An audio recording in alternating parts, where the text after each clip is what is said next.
Welcome, guys. Thanks for being here. I'm excited because today on the running journey, we have a guest whose name has become almost mythical in the world of ultra running.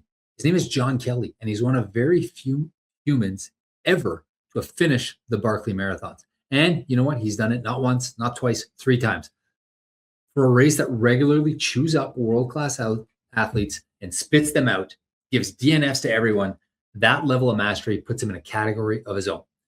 He's also a mountain spine race champion, a former FKT holder on the Pennine Way. He's one of the rare athletes who combines elite physical capacity with the analytical mind of an engineer. He trains, races, builds companies, raises a family, somehow still shows up with a kind of humility and curiosity that make conversations like the one I had with him very special. In this episode, we dive into how he thinks, how he prepares, what he's learned from each of the marathons he finishes, why he keeps returning to the edge of what's possible.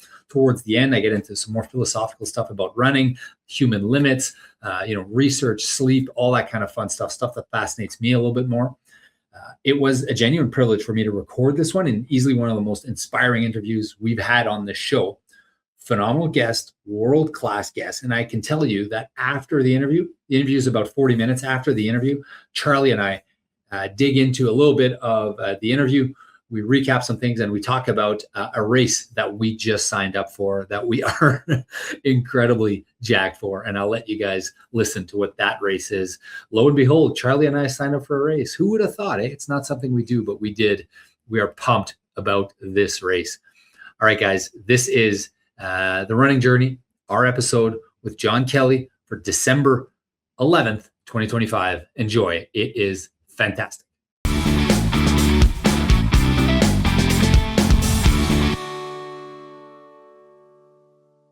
Oh my God, today's a lucky day for me. I get to interview John Kelly. John Kelly, thank you so much for being here today. Really, really thankful to have you on. One of only two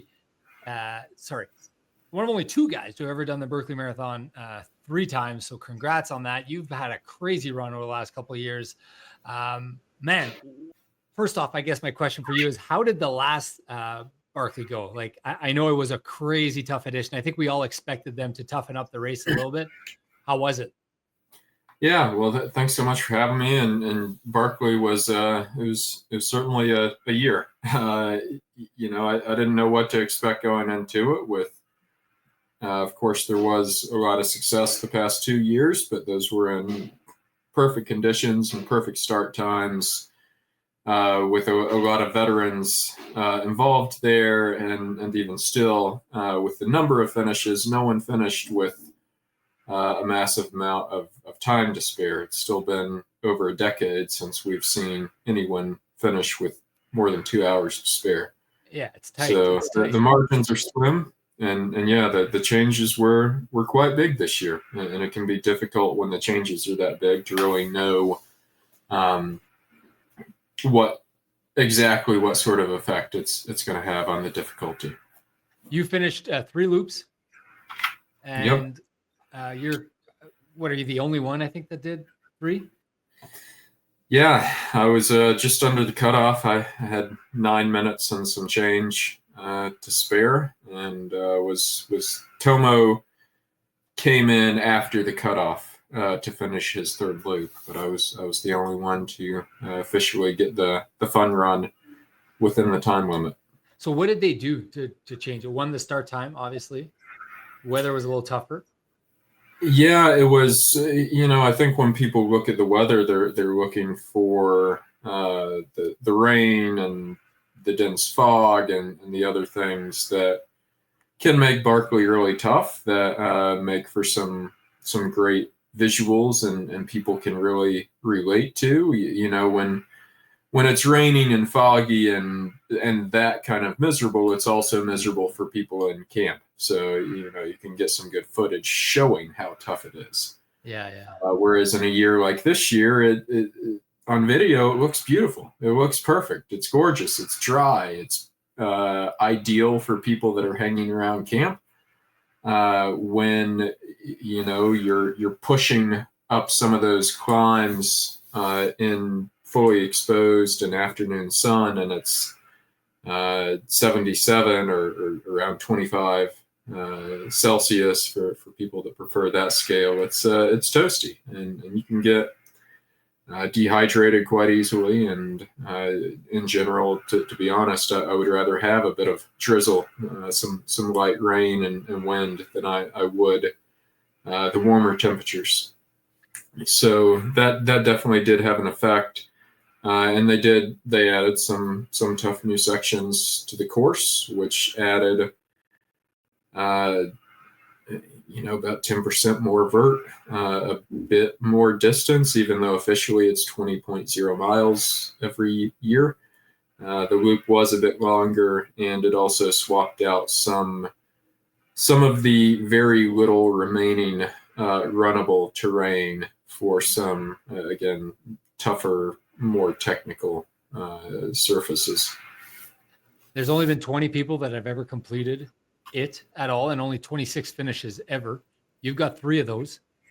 When did you know that you wanted to do this, and how did the story of you starting to run this? And I do want to ask you about pushing limits after, but I just want to talk about Barkley for a little bit. When did you know you wanted to do this? The first Barkley. Yeah, the first one. Well, I mean, it was, going quite a ways back, something that I kind of thought, oh, well, that would be neat. That would be fun to do.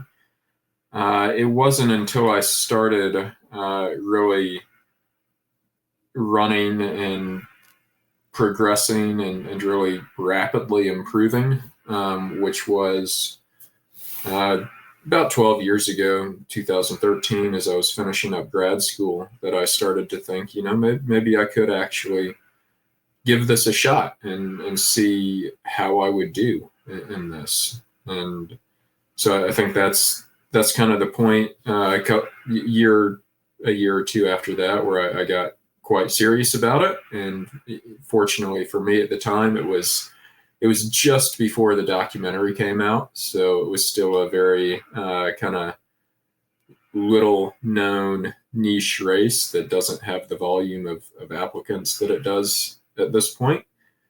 So I was able to get in and kind of prove my worth there with that first attempt in 2015, where I was one of 2 people that year to get a fun run.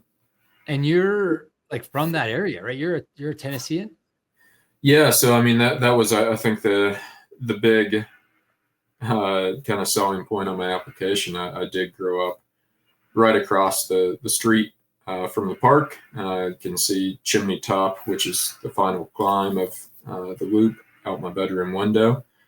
And it's a very rural area, not many people live there. Of the people that are there, no one, like, running's not a thing. It's not a sport. The local high school doesn't even have a track team.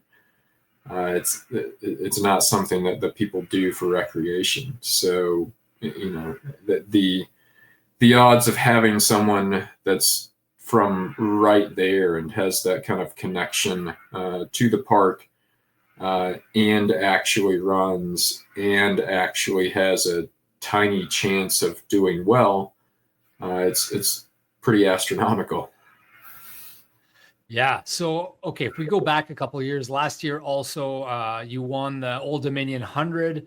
So placed first overall. That's a 100-miler in Virginia. You got some fastest known times as well. I think you did the either last year or the year before. You got the long trail in Vermont, and you got a whole bunch of trails out in the UK as well that you've set some pretty impressive records. So this concept of going out, finding a trail, and being the fastest person to have ever done that drives you? Yeah, absolutely. I do love the FKTs, and I've generally done about, I didn't last year. I took a summer off from those and did do Old Dominion instead. But I've generally done about one of those per year, and it's I enjoy being able to kind of measure myself up against not only current competition, but some of the legends of the past that have done these routes. One I went back and forth on a couple times in the UK with my pal Damien Hall. That record had been held by Mike Hartley for I think 34 years, and so that was really neat to be able to take that on. Likewise, Old Dominion, while it's not as competitive of a race as it once was, it is the sister race to Western States. It's the second oldest 100-miler, and there have really been some legends of the sport that have gone out and done it. Eric Clifton, who was one of the great ultra runners of the 90s, still holds the course record there. And I wasn't quite able to get that, but I was able to come in with the second fastest time ever on the course, which was a crazy time, 15 hours. It's really cool to be able to, again, kind of measure up against such a history that race has. Yeah, I think that's the coolest thing. It's that it's one moment in time, but it's comparable to everyone else's best moment in time on that spot there, right? So in 10 years, 20 years, do your times, are they still going to hold up, right? And that's what's kind of cool about this, right? Yeah. You have a whole bunch of FKTs right now. And what's cool about you is you got some short ones, right? You got some 2, 3, 4, 5, 6 hour ones, and you also have some 2, 3, 4 day ones, right?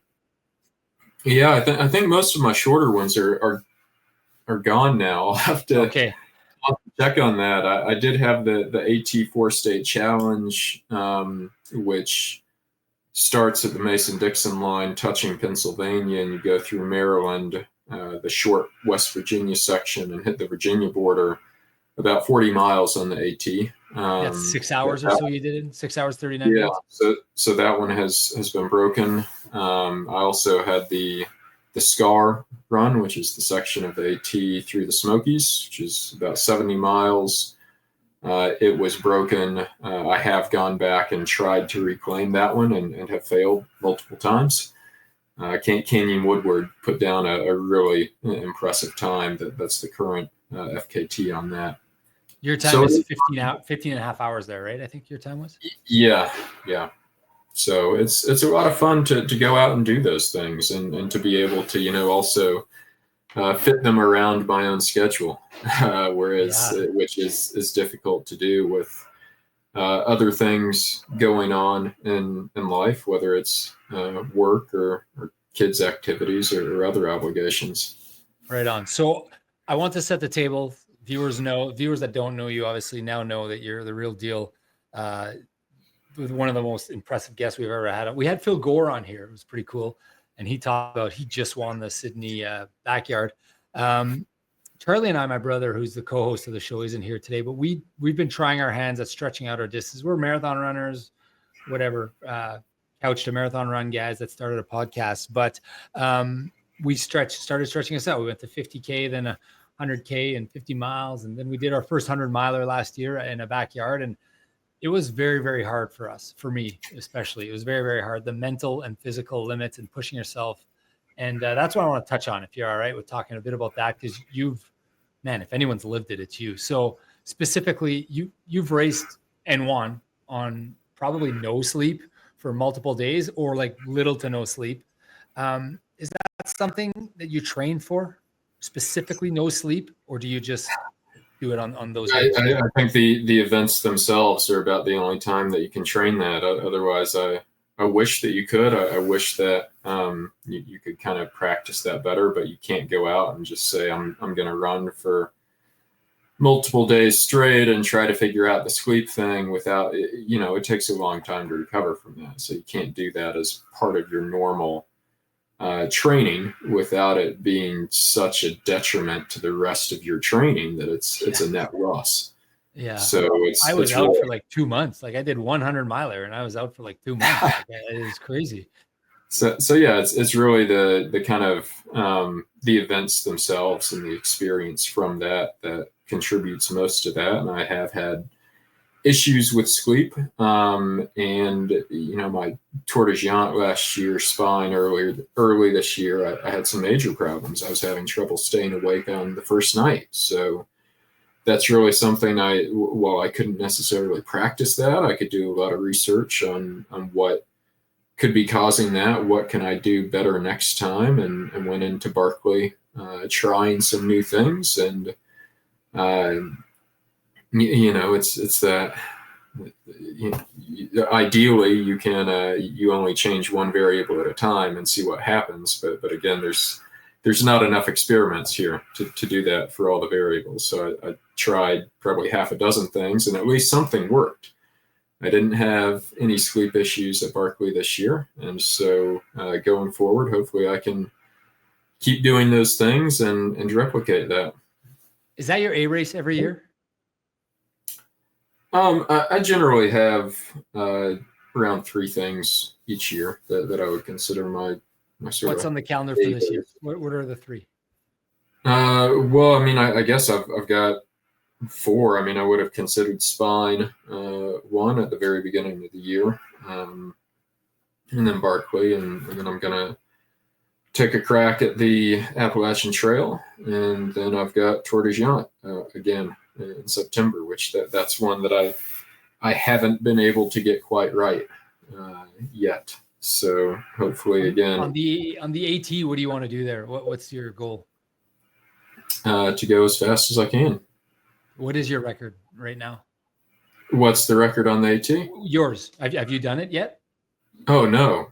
I mean, first time. It's it's 40 plus days. It's difficult enough to to find the time to do that once, and really that's why I'm just now doing it at this point. There up till now haven't really been any points of time where I could take 40 plus days away from life and do that, and there's no guarantee that there will ever be another one.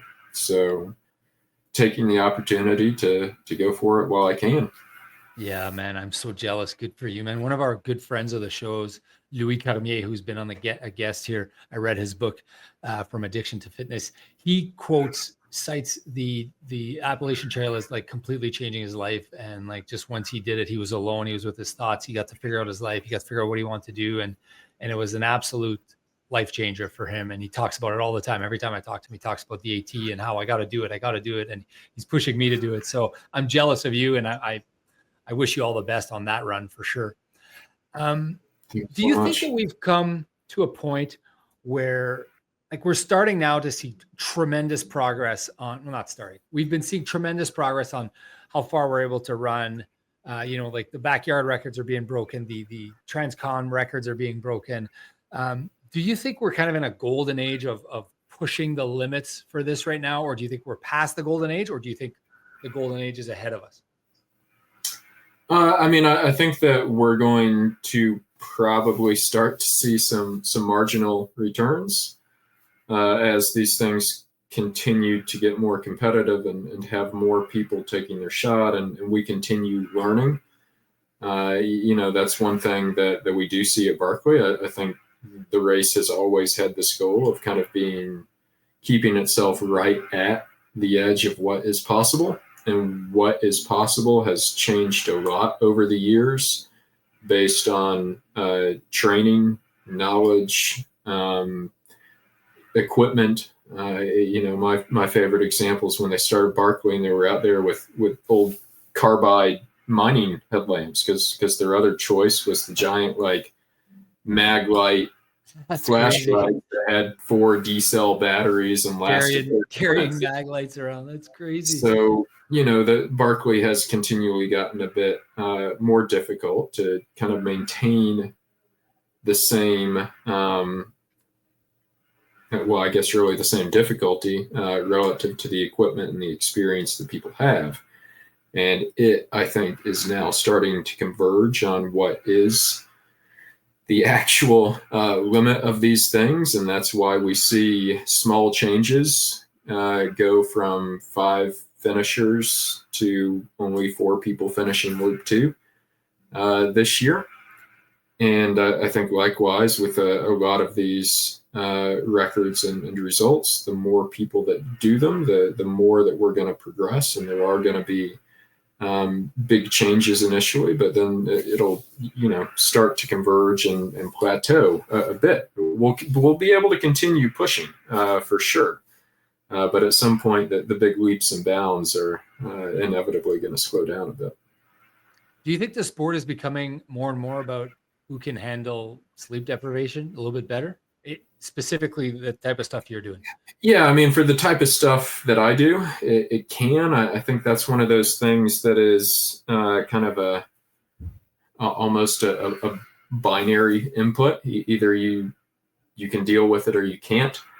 So at least for me, where I've had this problem where I simply can't stay awake, I can't stay on my feet. And so it does very much become a limiting factor. It doesn't matter how fit or how fast I am if I can't stay awake. And so that's happened at races to you, and that's just the end of the race for you? Oh yeah. I mean, that's basically what happened at Spine and Tour de Géant.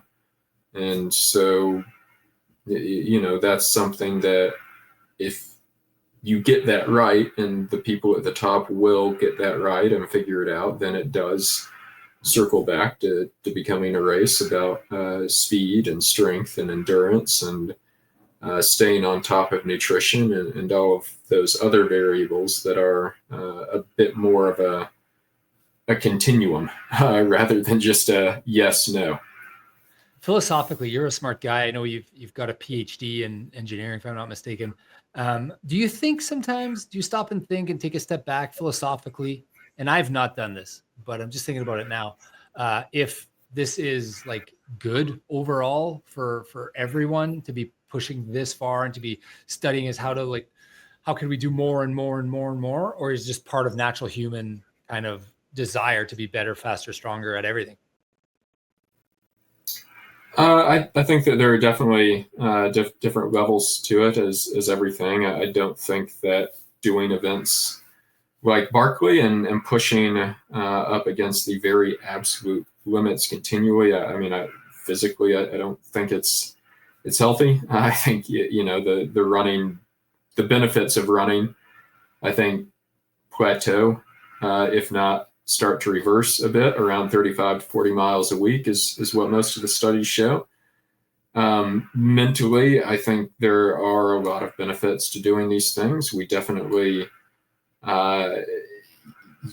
most of us have a pretty luxurious position in modern society where we're not constantly faced with real life-threatening dangers and challenges, and so there is a lot of value running from bears and stuff like that.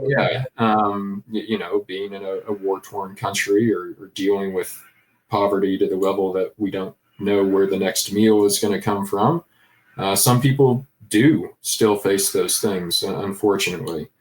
For those of us that don't, I think it is valuable still to face these sort of arbitrary challenges and put ourselves in uncomfortable positions. And that's how we learn and grow. Just like physical muscles grow by stressing them beyond their normal use, so do our mental and our spiritual and all of the other strengths that we have.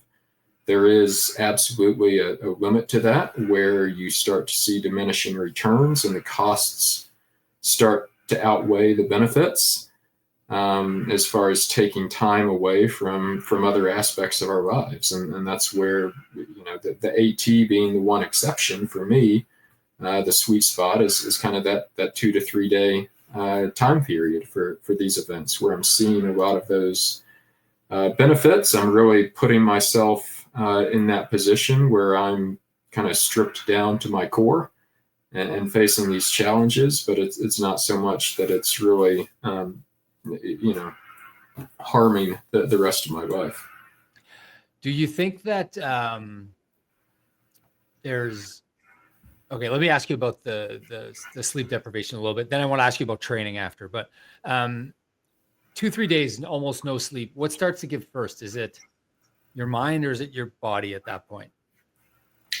Everyone reacts a bit differently. And so for me, it's always been just a simple matter of staying awake. Like I cannot keep myself awake. I'll, during Spine this year, I startled myself once mid-stride with a snore. And so I will effectively fall asleep while I'm running. Do you take that's obviously just at night that happens? No, it can be at any point. I mean, it's probably a bit more prevalent at night, but once you reach a certain point of sleep deprivation, your body doesn't care what time of day it is; it wants to sleep. So sunlight can mitigate it a bit. Caffeine can mitigate it a bit, but again, you kind of reach a certain point where caffeine stops helping. And really the only way to kind of clear your system of those signalers to your brain telling it to sleep is to actually take a short nap. And you take those micro naps, right? You'll do 15 Yeah, minutes here and there. You believe the art of the dirt nap, 5 to 15 minutes on the trail. And that certainly helps for a bit and can kind of clear your mind for a little while. But for other people, some people kind of lose the ability to think coherently. And so they just start making mistakes, or they can't keep moving effectively. Other people see very vivid hallucinations, which I was going to ask you about that. I've never experienced. I kind of wish that I experienced those rather than the whole just can't stay awake thing. But I've actually never had one. I mean, I'll see like a tree and momentarily think, oh, is that a person? But then I'll look over and say, oh, well, no, that's clearly a tree. Whereas some people are seeing flying pink unicorns and they know that they're hallucinating, but they're still seeing them and they can't stop seeing them. Yeah, when I did my 100-miler, I hadn't slept the night before because I was nervous, and then I did the race right through the night, and then on the third day of being awake now, like in the morning, I was having a hard time with the mountains and the trees, and the shapes looked like various different things that were coming at me, and I knew, like, okay, Rob, like, this isn't, you're not going crazy, like it's something. Like, it wasn't Right. like I was seeing unicorns, it was just like that.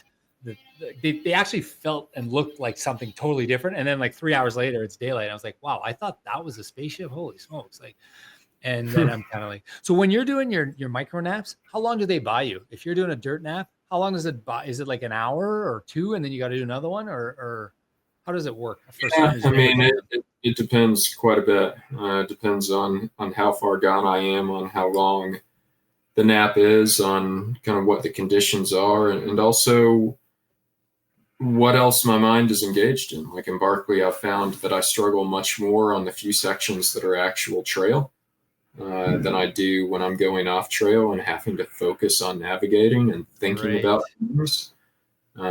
Whereas, once I'm on the trail, my mind thinks that it can just kind of zone out and go on autopilot. And that makes it much more difficult to stay awake. So I'd say that, on average, they might buy me in an hour or so, but it can vary quite a bit. It might just be 30 minutes. It might be 3 hours. It might be enough to get me to sunrise. And then once I do have daytime, I'm able to kind of get through a bit more from that. Yeah, I'm going to ask you about training in a sec. Last question about this kind of stuff. If you had a lab of some sort and you had unlimited budget and you want to study guys and gals like you, what would be the first thing you'd want to study? Would it be like muscle breakdown or cognitive decline, or optimal nutrition, hydration, or sleeping strategy, or hallucinations, or what? Is there something in there that you're like, man, I wish I knew more about this at this point in my day 2 or whatever? Yeah, there would be so many things. This is such a kind of understudied area. Well, I don't know. It's so tough to study, right? Because you can't. Right? Because there's not many sample points. It's again, like, it's not like you can test these things in a laboratory environment. You really have to be out doing the event to gather this data. And even then, it's difficult. What's someone gonna do? Like, I'm out there on the 5th loop at Barkley, struggling to stay awake, and they come hook me up to an EEG and read my brain waves. Like, it's no, it can't be done. But if it could be done, what would you want to Yeah, study? I mean, I think for me, it would be the sleep aspect of it. How to optimize the sleep strategy. Yeah. And how to protect it. Should I be taking micro naps? Should I be trying to hold off for like a longer, more quality sleep in a more comfortable position? How much sleep do I need to get by? How does that vary depending on the duration of the event? What's the optimal strategy for caffeine and nutrition to try to stave this off? Those are all things that, I'm kind of experimenting with myself, but again, it's very difficult to get any sort of definitive conclusion when there's so few sample points. And like the things that I did for Barkley, it's likely that it was only like one or two of them that really mattered, but I don't know which one or two. So I'm going to keep doing all six as long as it keeps working. Yeah. When Charlie and I did our backyard, when we did our 100, like we talked about sleep strategy for months and months and months ahead of time. We had one race on our calendar and we were like, we wishing there was more data. We were looking, so sleep strategy is by far one thing that I wish I knew more about. I decided not to sleep because it was only a 1-day race, like 24 hours. I can do one night. He took naps and he ended up beating me quite a bit on the second day. So I think it worked out for him for sure. One sample size, one. Yeah. Yep. And anecdotal, not proven. Let's talk quickly about, real quick, nutrition. You generally do how many grams of carbs when you're doing these types of races an hour, just for my benefit? Purely carbs. So I generally measure more calories, but I'd say 60 plus on carbs is what I aim for. I'm not, the things that I do are much longer and lower intensity. So it's not as much on the super high carb thing that my coach, David Roach, has been a big proponent of the past year. And, when he did Leadville and Javelina doing 90 grams of carbs per hour. That's something that I don't believe is as effective for the types of events that I do. I also don't know that I could stomach it that well, especially over that amount of time. So yeah, I'm generally pretty happy if I can get about 300 calories an hour down, and that is going to include a bit of fat and protein in particular, rather than just pure sugar the whole time. Okay. I want to ask you about training miles you do. You talked about how kind of some regular runners, they get reduced benefit at 30, 40 miles a week. You're obviously doing, I would imagine, quite a bit more than that. What are your kind of build up? What do your builds look like for your A races in terms, where do you peak at for mileage or hours or mileage, however you want to? Generally it's like 60 to 70 miles, about 100K a week. Maybe around 10 hours, and maybe 1 or 2 weeks leading into one of my big races, it surges above that. Yeah, you'll go to. You don't double it. No, I might occasionally touch 100 miles, but very rarely. Maybe pushing up as high as 15 hours.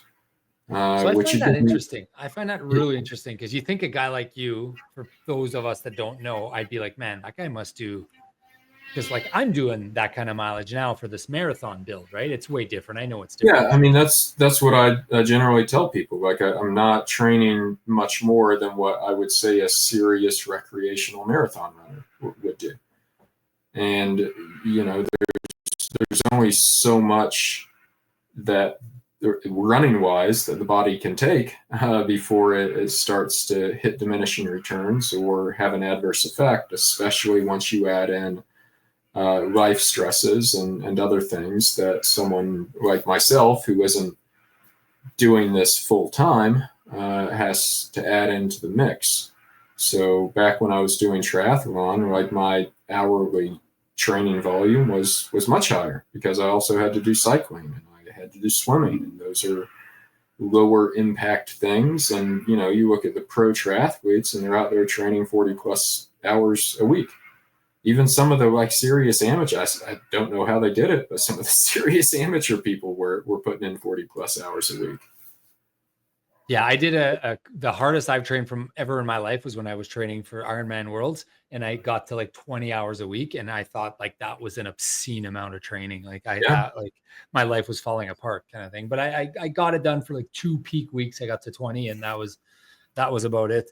Right. Yeah, I mean, I'd say if I did have more time, I wouldn't. My running volume wouldn't increase all that much. I would put it into more cross training and strength training, which are things that like I frankly don't have much time for and don't do a good job of. So why do you think you're so good at this? Is it because, I'll just open-ended question instead. Why do you think you're so good at this? I mean, I think it's a combination of factors. There does definitely have to be some, genetic gifts there on the physical talent side. I think one of my ultra running superpowers is simply consistency. Like I haven't had any sort of major injury that has sidelined me in over a decade of doing this. And so just being able to keep at it block by block without any big setbacks for that many years, I think has been a huge part of this. Once you go to the multi-day stuff that I enjoy doing and that I do well at, I have no delusions. Like I'm not the kind of guy with the physical talent that would ever win a race like Western States or UTMB. But once you start adding in all these factors with navigation and logistics and planning and other complexity, I do quite well at that. I'm an engineer. I have a very analytical mind, and I'm able to deal with those things, figure out how to optimize things, and I'm able to keep pushing mentally when things get tough. So it's a lot of factors that do feed into that. Despite again, you do definitely, like, no one is ever going to finish Barkley just by being mentally tough and a good navigator. You do have to still be fast and strong and have solid endurance. Yeah, for sure. Two last parts, and then I'm done. I do want to respect your time. I want to ask you about tips for a guy like me or anyone who's listening that, we're kind of venturing into the ultra. We're trying to do 100 milers and maybe a multi-day race. Like I have that on my goals long-term. Do you have any tips for me, either in build or race day tips for me that you could think of that you wish someone would have told you? I mean, one of the things that was told to me very early on, but by actually, I think David Horton, the legend of the sport, a Barkley finisher himself, was it doesn't always get worse.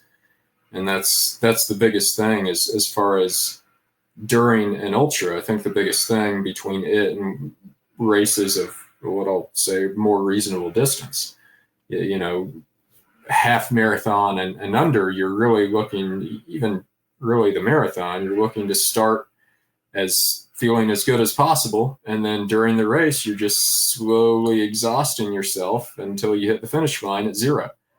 And ultras don't work that way. You're going to have a lot of ups and downs. You're going to have points where it feels like you hit zero, but you've got another 60 miles to go.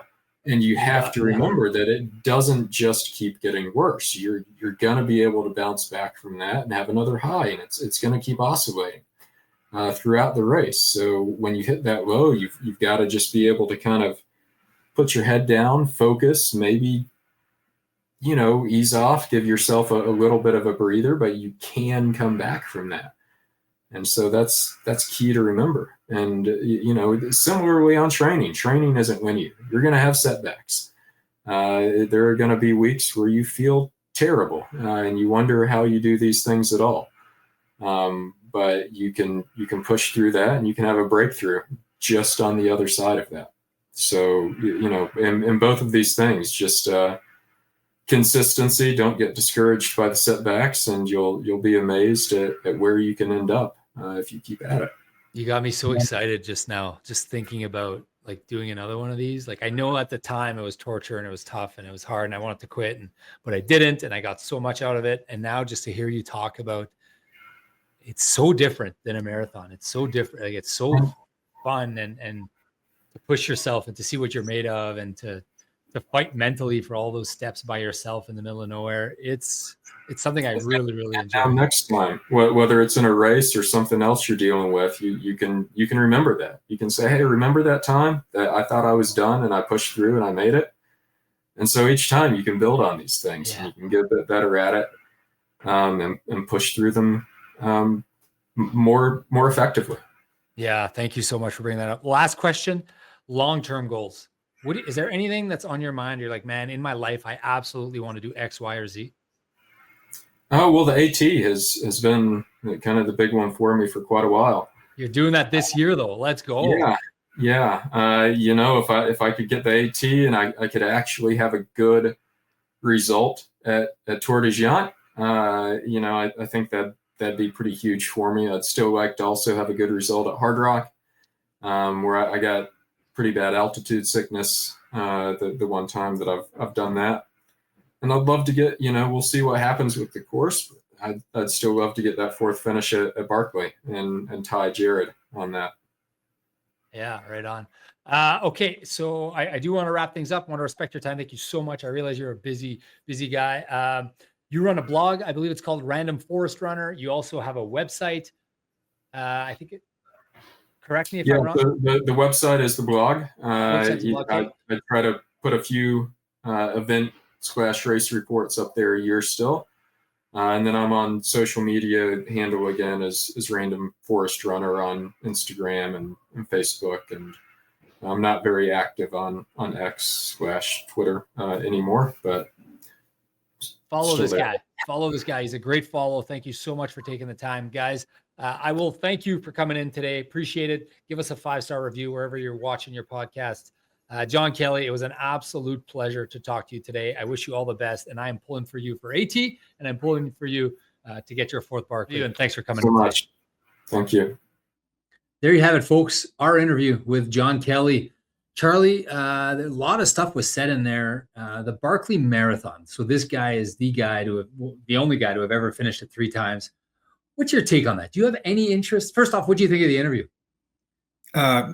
Really insightful interview. You can tell that John thinks things through quite a bit. He's analytical, eh? Yeah, he's very analytical. So yeah, no, it was I bet great. The sleep deprivation talk was interesting, and I bet you that helps for the Barkley Marathon, right? I bet you because of the analytical stuff for Barkley, it's not just it's not a backyard. It's not like it's 5 loops of 20 miles, but it's like it's different, right? It's a different. You got the orienteering aspect. You got you don't know when the race is starting. Do you have any interest in doing that race? Very small. Yeah, it's seems like a crazy challenge that I wouldn't be very good at. So that's probably why no. There's enough crazy shit out there. What about you? No, back in the day, I used to think, oh, I want to do that just because nobody had ever done it. Yeah. But now, like with this interview, I learned a lot about it, and I've been doing research on it, and it's like I would get lost. I'm not that good at orienting. I'm okay at it, but I don't, I would get lost. I'd be frustrated. It's not just like the challenge of just, the backyard. You run as long as you can, or the marathon. You do it as fast as you can, or the 10K. You train to do that distance. I feel like there's too many unknowns, and I don't do well in that format. I need variables that I can focus and I can control, and then I can attack them and train and be better at them. That's how I excel, I think. And I think you're probably the same. Yeah, I mean, it'd be interesting to talk to Eeyore about it. Yeah, he won one year. Yeah. So Eeyore, we'll get him on the show, Eeyore, at some point for sure. It's crazy because I think they're just averaging barely over 1 mile an hour, or not even. So it is 60-minute it takes miles? them 60 hours, I think, and they do 100 miles. Okay, so maybe 2 miles an hour. Yeah, less than 2 miles an hour. So 30-minute per mile pace. And no one's ever done it in like less than beaten the time by like more than 2 hours or something. Yeah, it's always 58, 59 hours, always. So like crazy that. So imagine, I can't even imagine what's on that course that would make. I remember walking in Marchand and going through the bush, and like it's probably like that. You had to like move branches to be able to move and stuff. Like, I don't know, but like how crazy hard must it be in the elevation, I guess, too. Elevation is one. I think the fact that you don't know when you start, so you got to be there before, and then like he could start at 11, or he could start at midnight, or 2 a.m. or 6 a.m. or 10 a.m. Like he lights a smoke, I think, to start the race, which is one of those weird things. Loves the smokes. Yeah. Do you remember the show Man Tracker? Have you ever seen that show? Yeah, I remember it. Yeah. So maybe it's like that. They're like trekking through the bush, and it's swampy, and it's like because it's 2 miles and less than 2 miles an hour. I mean, I've seen some shots, and I think it's just the crazy elevation and like the rough terrain. Yeah. So maybe I should have asked him more about that. I probably should have asked him more about that, but I was just like, we were on a tight schedule. I only had 40 minutes with him. So I wanted to ask him on the, I'm obviously interested in this stuff at the end. We were talking about what is the research and what does the future look like and all that. And he's obviously thought about that a little bit. Sleep deprivation, right? We talked a bit about that. Do you think that guy, so at the end, he talked about the Appalachian Trail. And we recorded that just before he tried the Appalachian Trail, and he was trying to get the FKT. FKT is fastest known time. We've talked about that on this show before. He likes FKTs, right? This guy likes his FKTs. He's got a bunch and he tries to get more. So John likes his FKTs. He did not get the Appalachian one. He actually got injured in the Whites, as they call it. I think the White Mountains, I believe, is what they call it. Yeah. Did you follow that a little bit, or did you see when he failed, or that he was kind of on pace for the record about 30 days in, 35 days in, and then he just kind of fell apart. No, sorry, he didn't fall apart. 35 days in, yeah. That's not the right word, fall apart. Sorry, John, if you're listening, you did not fall apart. You were doing like 50 miles a day or whatever of extreme running, no sleep in this Appalachian Trail, and he was 5 days short of the record. Anyways, he didn't get it. Injuries is what. Do you have any interest in doing that, the Appalachian Trail? Oh yeah, that a little bit. I mean, I don't think I'd ever want to go for an FKT or anything like that because no fun. Well, no, I'm just not good enough. But I think just doing the trail would be super fun. Yeah, I always talk about my buddy Louis Carmier there, but for him, it changes his life totally doing that time by yourself, and he always tries to encourage me to go do it. I'm like, yeah, I got 4 kids, so like not right away, but at some point, maybe in a few years. Yeah, maybe in a few years. Do you? So since the last time we spoke, so this is kind of backyard-y, right? It's not mainstream marathon running. I know you're preparing for the project. As a shout out to Carolyn and Johnny Coffin, they call it the project, and I think you've started calling it the project too. So you got that coming. In next week's episode, we will do a proper race update for Charlie and how that's going. Probably hear from you that you're slow and that you're disappointed and that you're not going to get it, but that's okay. We will hear all that. Or maybe you're pumped. Maybe you're excited. I don't know. I'm both. So it's like a lot of uncertainty. Yeah. Because the training's been so short. Yeah. I mean, there's been a lot of good workouts. There's been a few not so good workouts. But yeah. Either way, you're going to get a lot closer to your sub 3. If you don't get it, then there's going to be a window for you to do it again, I think. We've also signed up for so we'll talk about that next week. That's next week's episodes. And we got some year in review episodes coming as well. And then we'll have your race recap episode coming. So a lot of exciting stuff coming on the channel. But we also signed up for a race since the last time we chatted, I think. Yes, we did. We signed up. What race did we sign up for, Charlie? Well, we signed up for the Old Tom's Backyard, which is huge story. Well, I don't know. It's going to be fun. So there's going to be quite the field because there's a $10,000 prize for if anyone breaks the Canadian soil record of 68 loops. I'm just wondering what happens if someone breaks it before. Oh yeah, right. I don't know. Like if someone breaks it like in April or something. In another backyard before that one. Did they say break 69 yards or did they say break the Canadian record? I think it says 68. Okay. So if you get more than 68, it'd be a 10. I think there's one of the best fields, I think, that there's been for any backyard in Canada. Yeah. And it's going to be right here in Manitoba. So that's pretty amazing. It's so exciting. It's so cool that this is happening in our backyard. Yeah. We've never participated in this race, you and I, but we were eagerly up early on Saturday morning, both of us trying to Well, last year I checked it out. I actually went and visited. Okay. Yeah, but last year we were coming back from our backyard. No, during registration. Oh, right. Yeah. I missed it. We both missed it. Yeah. I wasn't like sure I was going to sign up, but I was thinking of signing up and going to do 12 yards or something, or 18 yards or something, but totally missed it. You went to sign up like a day late and it was sold out. This year, I didn't know how long it would sell out for, but I didn't want to mess with anything. I was up. I set the alarm. I pre-filled out all my forms on my. I was signed in.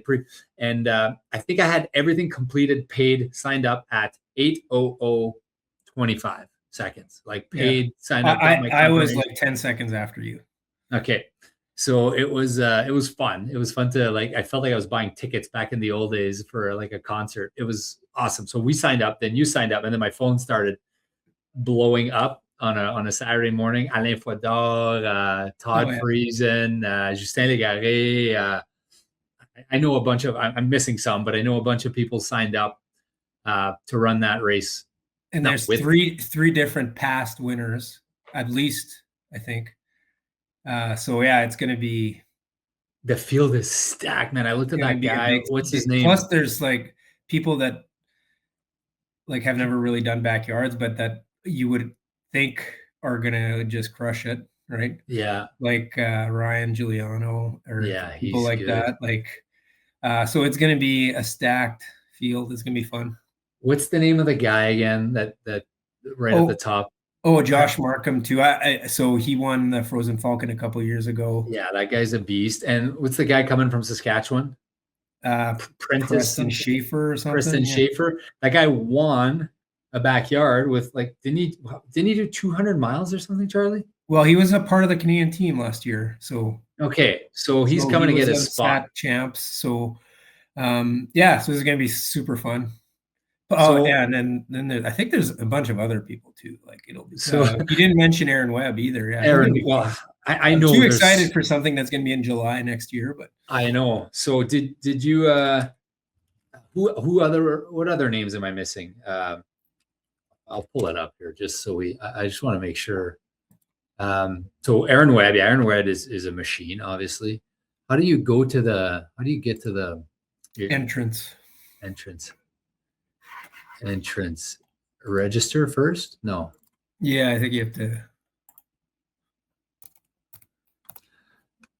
Yeah. Anyways, I'm not signed in, but I remember like that. So these guys are coming. Well, $10,000. Natalie Ham.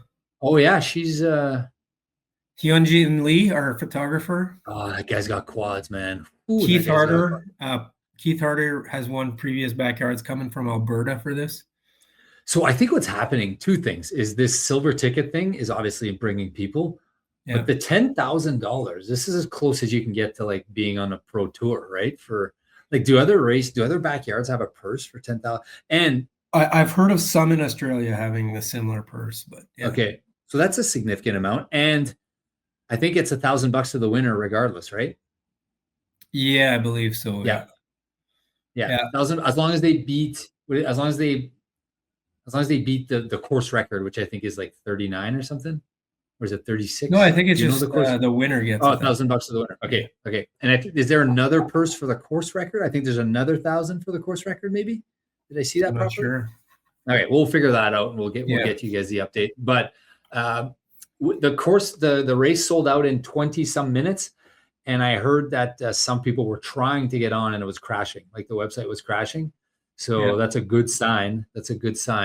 I think Melvin's on there. Is Melvin Umang on there? I'm not sure. I think you maybe didn't get in. You were saying Dwayne's in. Of course. I didn't see Dwayne. Nice. Tim Coombs. Oh my God. Tim Coombs is there. Okay, right on. Is this the right one? That might be last year. Yeah, no, this is this year. Okay.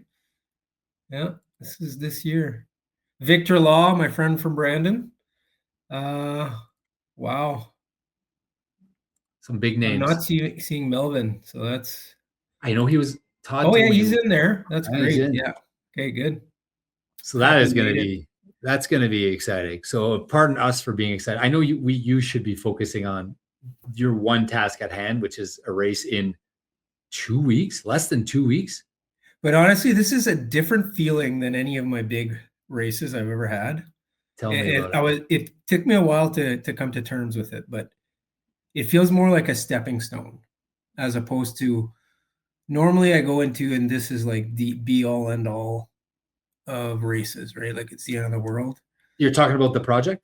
The project, yes. Yeah. Okay. And I'm feeling like it's more of a stepping stone for me to just get really fit and then kind of keep that momentum, as opposed to, because I think I may or may not have a good race, but either way, it doesn't matter. It's the process that got me there, which I feel like I've kind of nailed down a couple things in my process here. Who was talking about process recently on our show? Was it Phil or was it I'm not Jessica? sure. I'm not sure. Someone Yeah. was talking about the importance of the process and how like that's what you should focus on. So sorry to interrupt, but go ahead.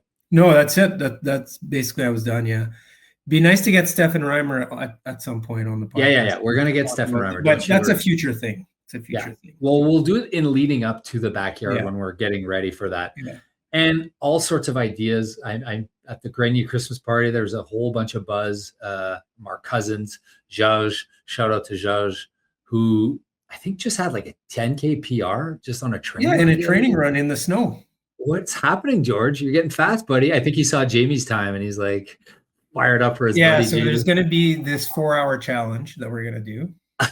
Well, we have to wait to divulge that because we haven't figured out all the details yet. But there's some exciting stuff coming. My cousin Paul Grains is running again. Big shout out to Grains, buddy. We love you, and we're so happy that you're running again. Whatever it is, I know he says he's not running because he's walk running, but that's how I started too after an injury. So, and then the cousins were all there. Uncle Mo was there, and there's a lot of runners now on the Greniers. It's kind of cool. Carly was running too, so that was fun. We had our Christmas party. Our grandma is 101. No, she'll be 101. 90. She's 100. She's going to be 100. In one. No, she's 100. She's 100. We had 100. Okay. Yeah, we had her 100. She'll be 101 in March. Yeah, but she was like spry and up and no, she was very alert too. Very alert. So there's a whole bunch of announcements coming for that. We got some exciting stuff. Charlie and I got some exciting stuff. And I've been percolating a little bit more since you and I spoke. So it's going to be 2026 is going to be a great year to follow. It's going to be so much fun. TRJ, the running journey. Well, maybe not for you guys, but for us, it's going to be so much fun. Yeah. We're going to have fun doing this. And if you care and if you want to hear excitement in our voices, tune in every week, guys. Share episodes with people you like. Give us a like, subscribe. We appreciate you guys listening. Anything else you want to add, Charlie, before we wrap up for today? More miles, less pace. We got to put that on a shirt. We got to put that on a shirt and start giving them out to people with the running journey logo. Yeah, do it. Okay, I'll do it. All right, guys. More miles, less pace. We'll see you in the next episode.